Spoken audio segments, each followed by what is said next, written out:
we looked at Jeremiah 12, 1 to 17.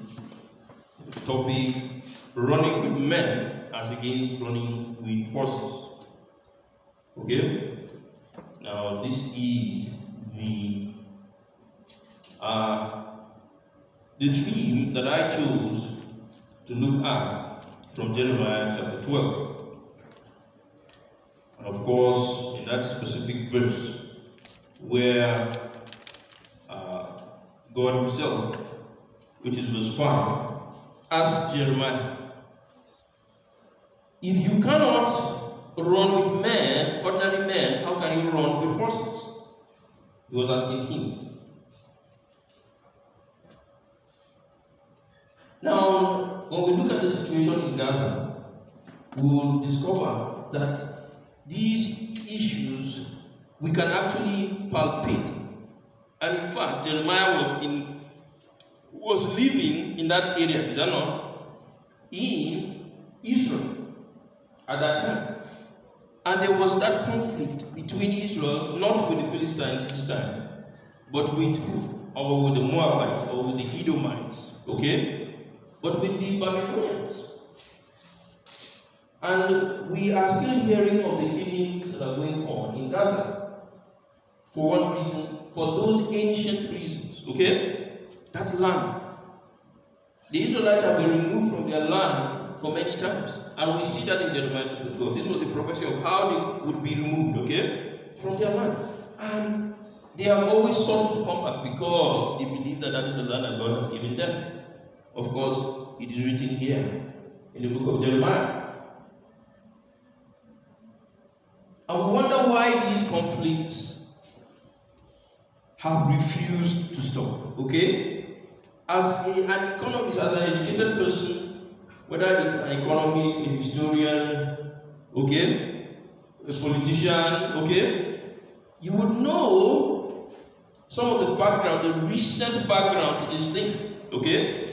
But this battle is as ancient as the existence of the human race, as up to 5,000 years, okay? Up to 5,000 years. Which is, even scientists believe that human beings, the mature human being, started recording history at that time, okay? Some of them even, they think it's even earlier, maybe 3,000. So, why are these conflicts continuing? They have refused to stop. And we see also the Ukrainian conflict. I was hearing about new developments in Sudan. And we see many things going on. Why? We were able to see that the crisis in the Middle East is an ethno-religious crisis. It is an ethno-religious crisis. More ethnic than religious, but we all know that most religions are ethnically what? Related, okay? Most religions. Except Christianity. But because of the Jewish roots of Christianity sometimes also linked with Judaism. But when you really trace, when you ignore the scientists, okay, you really trace the history of this Middle Eastern country, you will be able to trace it right back and discover that it has a beginning from the beginning of civilized humanity itself, okay? Humanity that is able to read, to write, okay, to create things, to be creative, which is about 5,000 years, 6,000 years ago. And this is why the Bible describes this conflict as what? A spiritual what? Conflict. And this is the secret to this topic that I've chosen. Running with men as against running with horses. If you are tired of running with men, how can you run with horses?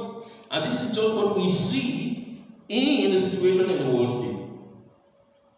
we are running with horses and we think we are running with men. Okay? We are running with horses. And what are horses? A horse in the Bible, in the book of Ezekiel chapter 1, okay?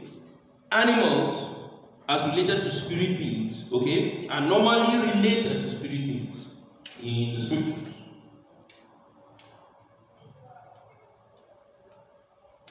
And if it is a spiritual crisis, then we as Christians have the answer in the Bible. Okay? Christians have the answer in the Bible how to defeat this, how to win this war, which is in Ephesians chapter 6, verse 12. Next slide. And which says, we battle not against flesh and blood, but against spiritual forces in high what? Places. Against spiritual forces in high places. Now the challenge for us human beings is to be able to determine what is spirit, what is physical, okay? And yesterday I was studying the scientific description of the beginning of life.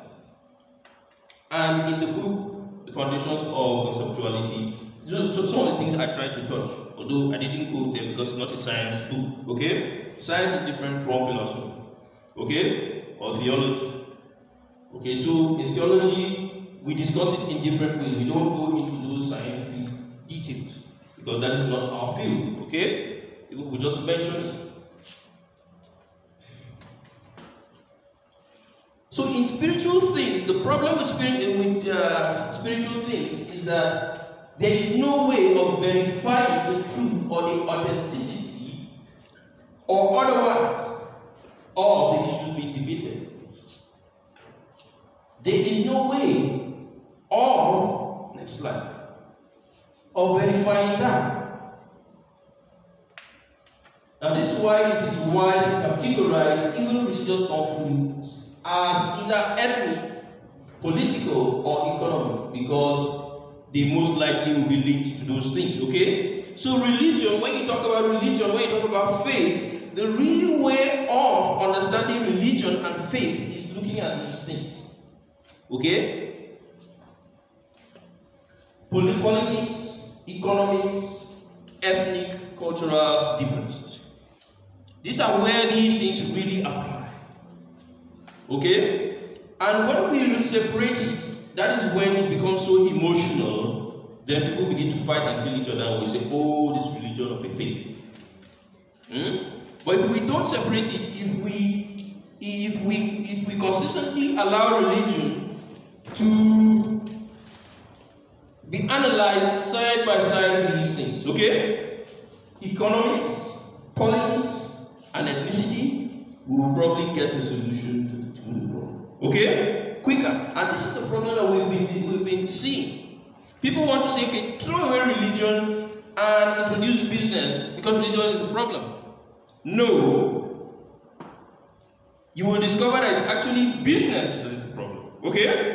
Religion is just an excuse. Religion is just an excuse. Spiritual conflicts are very difficult to solve because nobody can get to the root of it. Okay? They are just an excuse. Even the people that observe the religions don't really understand what it is. Okay? So they just use it as a front. We will look at that later also. So reason, next slide. Reason is the best way to approach these things. And this is what Jesus introduced into the Jewish faith that created Christianity. Are you watching the timing? This is what, okay, Jesus introduced that created Christianity, okay? He introduced reason and what? Tolerance. Reason and tolerance. I mean, sometimes you listen to the Israelis and you understand what I'm talking about, okay? They will tell you, look, I'm above your rhetoric. Okay? You can't question me. Because they believe that they are really superior. Okay? So, and Islam the same. So you discover that to understand the spiritual source of some of the problems of humanity, you have to study those two religions as they struggle. Okay? This is what we do, and so we understand the foundation of these things. So the foundation of Christianity is tolerance. Look at Luke chapter 9, verse 54 to 55, and John 8, verse 31. Tolerance, okay, is the foundation of Christianity. Tolerance. Next slide. The entire concept of unmerited favor and grace is based on the fact that salvation is not a thing human beings can ensure by themselves. Okay? That as a human being, I cannot really ensure salvation. And it's God that ensures it. But God has decided to empower the Jewish people in where He told the Samaritan woman, we, the Jews, know, okay, the God that we serve. Okay? He said, we know the God that we serve. But you, okay? Because what? The religion is of the Jews, okay? It's of the Jews. He told the Samaritan woman. But He, to the rest of us, He says what? And to also the Jews, He says what? You cannot save yourself, okay? And why was He telling her that? Because she believed that she could get salvation by following the Jewish law. Is that not? But He says, but that is from us. Okay? We know what is of. You cannot know it. The only way you can be saved is by grace. Okay? By the grace of God.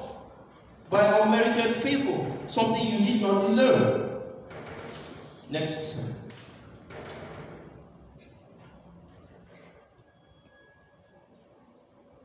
So this is why in the Old Testament given to the Jews, there is an issue of fighting for land. Okay? And to be fair to them, everybody fights for land. Okay? Everybody. Nobody wants to come and be displaced from where he is staying and say you're not a homeless person. Okay? Just like the Palestinians are fighting, because that has been done to them. They, the Jews too, are complaining that that is being done to them. Okay? So we need to understand that. And so their covenant is different from ours. Okay? It's different from ours. The new covenant is based on Jesus alone as provider and sustainer. Okay? He is the one that links us to His people, the Jews. Because not all of us are what? Real Jews. Okay? Not all of us are real Jews. So He is the one that links us to His people, the Jews, who God chose to bring about His laws into the world. Okay? Before they came, there was those laws were not existent. Okay? And His laws that He gave to them brought about peace. And brought about what? Order in the world. So war is not a way of getting nor ensuring salvation. Okay? But for the Jews it is. Is that not? And for Islam, it is also. Okay? So this is what we need to understand. And when we understand this, we will know the spiritual source of the crisis in the world. Okay? For Islam it is, for the Jews it is. War is a way of getting and ensuring salvation. And for so many other people who may not say it but believe the same thing. Okay? But in Christianity that is not the case. Next one. If racing against mere men makes you tired, how will you race against horses? And this is the test for us, okay, as Christians. Christianity makes the ground, levels the ground, okay? That we are able to relate with men without conflict being the basis of our relationship. Okay? It removes the spiritual power and makes people relate with one another as simple people. Okay?